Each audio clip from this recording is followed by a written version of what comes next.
Hello everyone! Welcome back sa aking channel. Sa mga hindi pa nakakilala sa akin, ako si Wee, isang OFW dito sa Singapore. So today, naisipan ko na namang gumawa ng another video, another tips. Tips ba? Another update here sa Singapore. Kasi actually ang naisipan ko ngayon kasi marami kasi akong naririnig ba na yung para ang bilis nilang mag-give up, yung pumunta sila dito tapos uwi lang ganon lang, kahit halimbawa off ko tapos nakaupo ako sa may mga upuan tapos may mga di ko alam na yung mga katabi ko pala is galing taga Pinas din. Tapos yun, nakichismis. Kasi, di ba, lagi lang kasi ako mag-isa tuwing nag-go off. Hindi naman lagi. Kasi, minsan, di ba, pag-uwi, ganun, pag pauwi ka na sa bahay ng amo mo, minsan, kasi nasa baba pa ako, hinihintay ko yung oras na yung oras ng curfew, ganun. Tapos, yung parang may mga nakakausap ako, kaya may naririnig ako na, yung parang, yung nandito na sila, tapos biglang nag-give up, umuwi, ganun. So, kaya naisipan kong gumawa ng video tungkol dito. Hindi lang, kasi parang ang sayang na nandito ka na sa Singapore, tapos biglang, kunting na gusto mo nang umuwi, ganun. Yung parang umuwi ka na, give up ka. Kasi 'di ba sayang, nandito ka na pangarap ng maraming gustong pumunta ng Singapore tapos naabot mo na. Tapos biglang naisipan mo lang din umuwi. Yung dapat for me lang yung bago ka talaga mag-apply o pumunta dito, dapat pag-isipan mo ng maigi yung mga possible na mangyari sa'yo. Kasi 'di ba, yung wag mong isipin na yung hayahay lang yung mapupuntahan mo dito, ganun. Paano ba? Kasi sa case ko, ganyan din ako niyan dati, uwing-uwi. Mga first month hanggang 1 year talaga yung nagpaalam pa ako. Hindi talaga yung formal na paalam. Parang message ko lang yung amo ko na yung gusto ko nang umuwi. Gano'n. Nagtaka sila. Pero 1 year na ako noon. Actually, ganito yun. Nung 4 months ko, nagpaalam din ako noon na gusto ko na lang umuwi kasi magkaaway kami ng anak ng amo ko noon.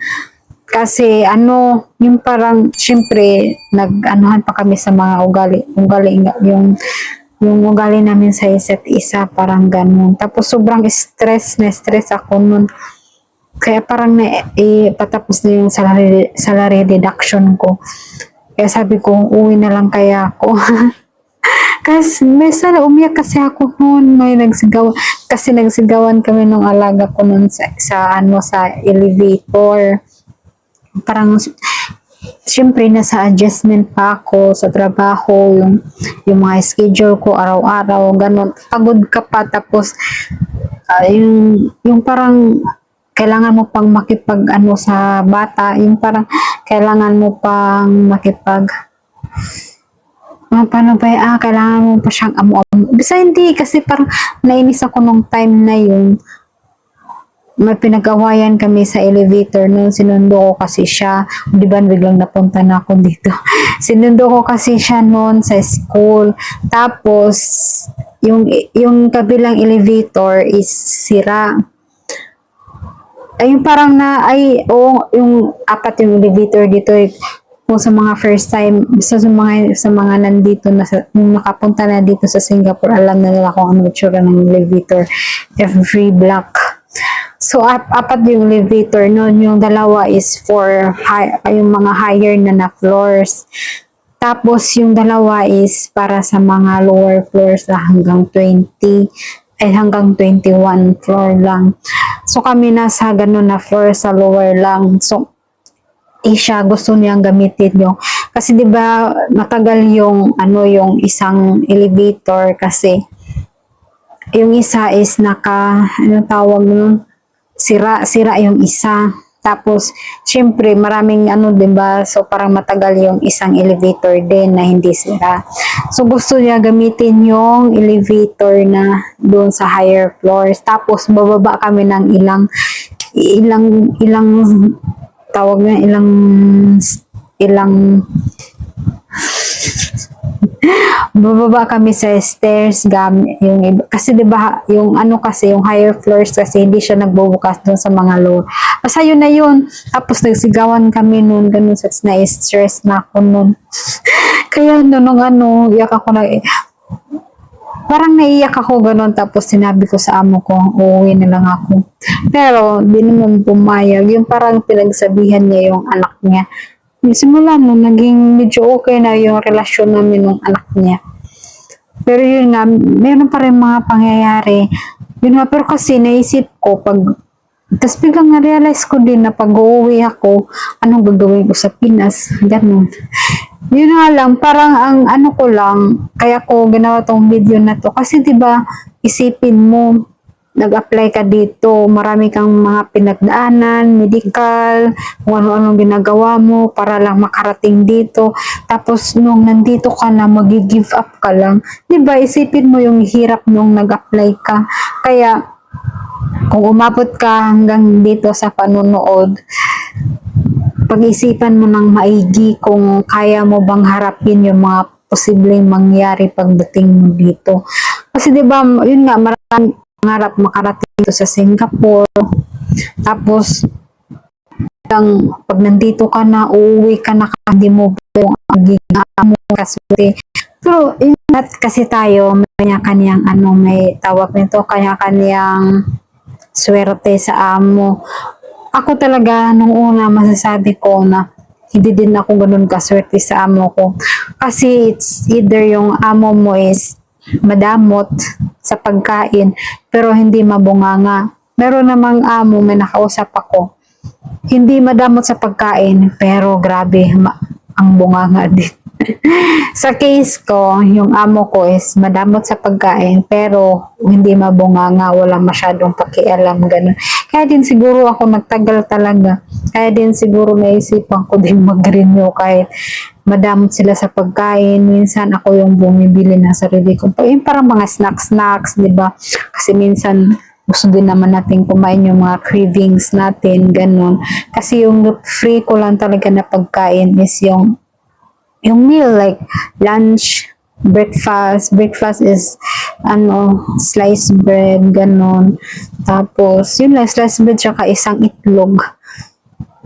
Kaya dati bumibili ako ng sarili kong yung palaman, mga peanut butter, ganon. Pero ngayon parang nagsawa na din ako. Kaya yung plain na lang din. Depende na lang sa mood ko. Kaya ako bibili. Tapos meron sa lunch is lunch din yun, kung ano yung niluto ko, kung ano yung gusto nilang kainin, yun din lang din binibigyan nila sa akin. Tapos dinner, ganyan lang yung free. O kaya minsan once in a blue moon, biglang namimigay ng mga snacks, biscuits, kung ano-ano pa, pero yung malapit na ma-expired. Ganun. Minsan kinakain ko, minsan tinatapon ko kasi parang di ko din bet yung lasa. Yun nga, nababawasan minsan yung sahod ko kasi ako din bumibili ng mga fruits. Pag gusto ko kumain ng prutas, ganun. Yun lang yung problema ko sa amo ko. Pero ang gusto ko is hindi mabunganga. Parang gusto ko na din yun kasi ayaw ko din yung mabunganga kasi diba kasi ako yung parang pag nasisigawan or yung pagod ka na tapos bungangaan ka pa. Yung parang ayaw ko ng ganun kasi hindi yun agad mawawala sa isip ko. Ganun. Yun nga ang maano ko mo lang na amo dito, it's either yung mabunganga pero okay sa pagkain. Meron namang hindi mabunganga pero madamot sa pagkain. Yun lang talaga yung mga possible na mga amo na maano mo dito. Ganon. Tapos, ano pa ba?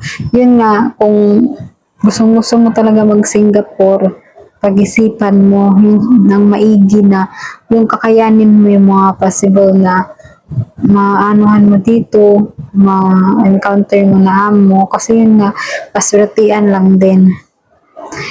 Pero sa case ko, okay na din yung amo ko. 'Di ba nag-renew nga din. Ngayon na once na, kasi sa una lang talaga yung parang press kayo ng amo mo, nag-a-adjust pa sa kaya kanyang ugali, ganun. Siyempre wala pa sa mga unang buwan o hanggang 1 year, 2 years. Yung parang ang tagal, yung iba matagal talaga makuha yung tiwala. Sa akin kasi ganun nangyari, yung parang after 2 years pa yung nakuha nila, yung parang sa kanila ako pinagkakatiwalaan. Kasi sinabi nila yan nung nag-renew ako. Yung parang kasi ayaw ko talaga kasi mag-renew sana.